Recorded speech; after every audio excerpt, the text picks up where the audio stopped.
Portrait d'artiste, découverte. Hugo Churel. Monsieur Churel, bonsoir. Bonsoir, monsieur Planchard. Comment ça va vous ? Bah écoute, ça va, tranquillou. Qu'est-ce qu'on écoute ce soir ? Ce soir, on s'était quitté sur un chanteur mort quasi tombé dans l'oubli. Et oui. Là, on va écouter un interprète vivant qui interprète des musiciens morts. Un jour on y trouverait une logique. Ouais, et alors par contre, certains morts sont quand même tombés aussi dans l'oubli. Mais par contre, l'interprète vivant, lui, ne l'est pas. Salut à toi, cher Guillaume, et cher auditeur de Sun, qui te dit comme moi, qu'en ces temps troublés de manifestations nantaises, il faut rester serein.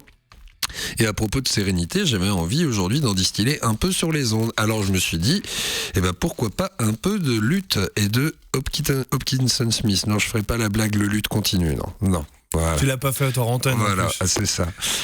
Donc oui, Hopkinson Smith, c'est un grand interprète qui doit maintenant avoir 70 ans, vu qu'il est né en 46 à New York. C'est un très grand musicologue et surtout, il est connu pour être un des plus grands luthistes et guitaristes du monde, spécialisé dans le répertoire baroque. Et dès sa jeunesse, il se forme auprès de Emilio Pujol, qui était un très grand guitariste espagnol, un guitariste classique.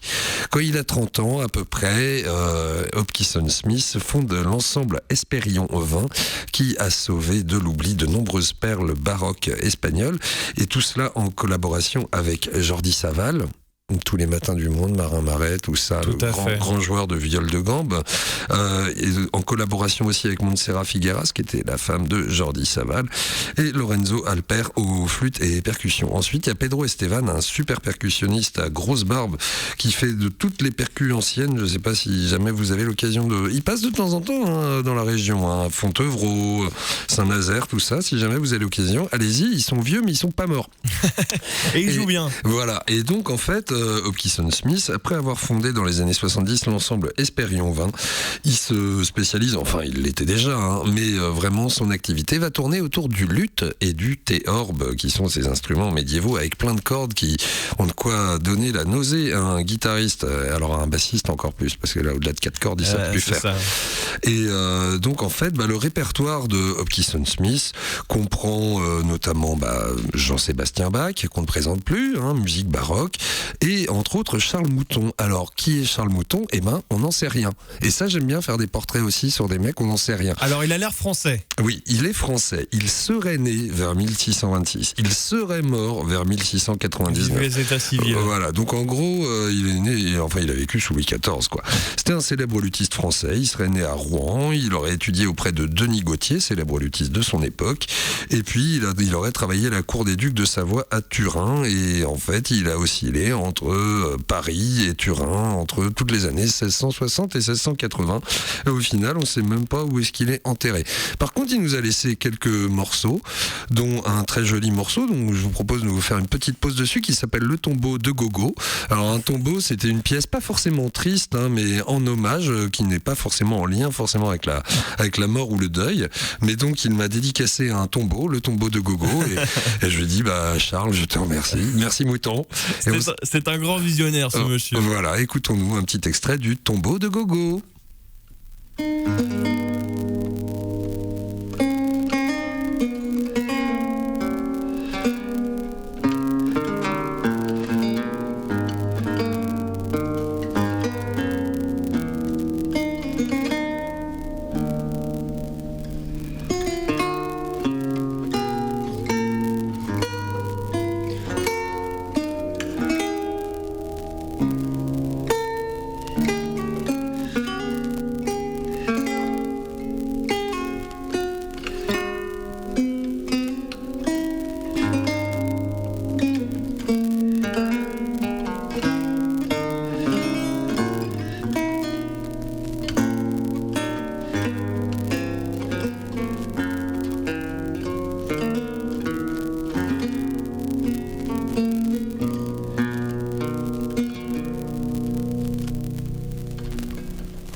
les flûtes de l'époque, ça m'horripile, mais autant là, je pourrais écouter ça pendant des heures. Ah, c'est bien. Alors, en tant qu'enseignant, pour corriger des copies, c'est génial.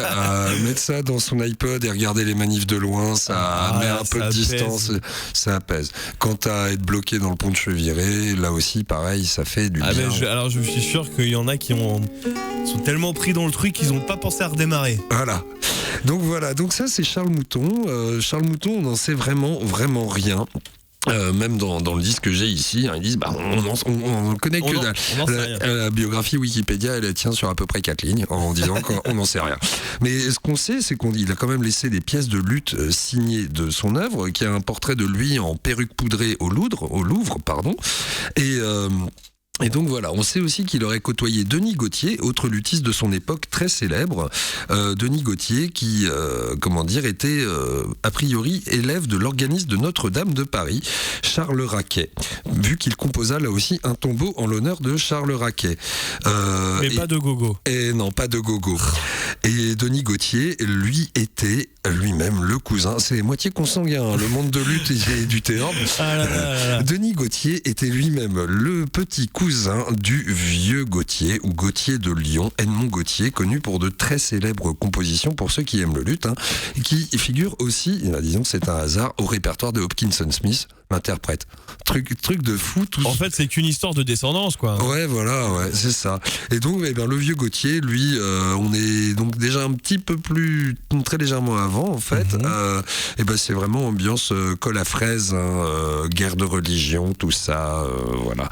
Et on sait qu'il est devenu à 7 ans page chez la dame de Montmorency et qu'il a fait son apprentissage entre Toulouse et Pézenas dans le sud, et se devint un des plus grands maîtres de luth du 17e, de l'école de luth en fait. Et on n'a pas publié grand chose de son vivant, mais il y a pas mal de pièces qui ont été conservées. Et alors pour les musicologues, c'est tout un bins de savoir si les pièces sont du vieux Gautier ou du jeune Gautier, etc. C'est difficile parce qu'en fait, il laissait pas grand chose comme trace écrite à l'époque en fait. Donc voilà. Oui, le luth, ça fait du bien, ça aide à rester serein. Et donc oui, camarades, le luth continue et ne s'arrêtera jamais. Exactement.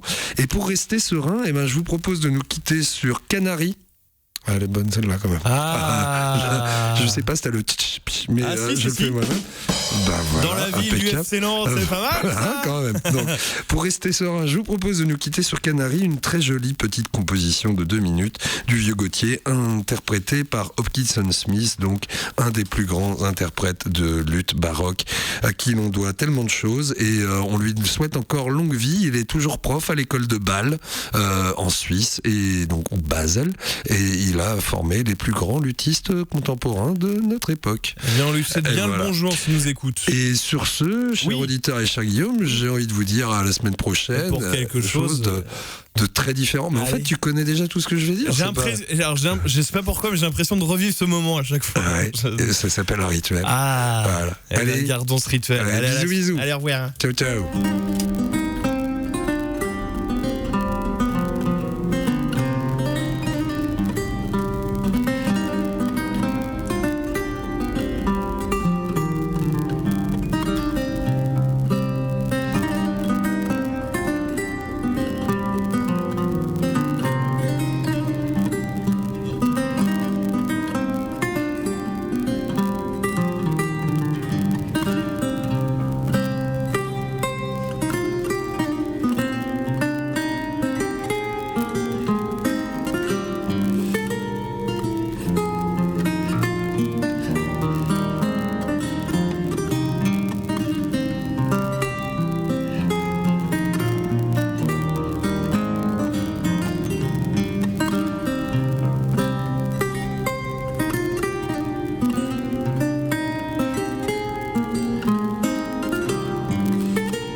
T'es le bon ami de Shannon, c'est ça?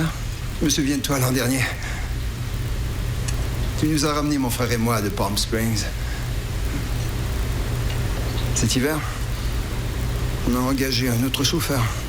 J'ai passé 6 mois en prison. Mon frère s'est fait massacrer, il est mort. Mais j'ai un bon petit projet. Ah, tu veux un projet? Tu te fermes la gueule. Ou je te casse les dents, je te les enfonce dans la gorge et je la ferme pour toi.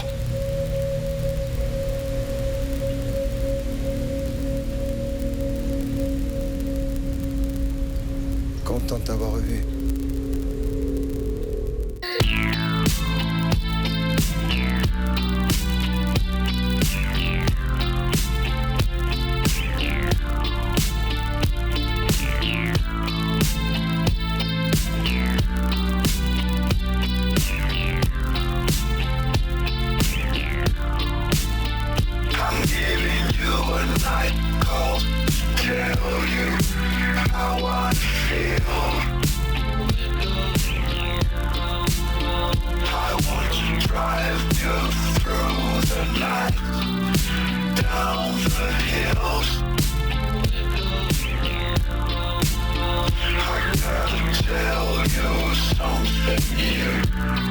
Don't want to hear.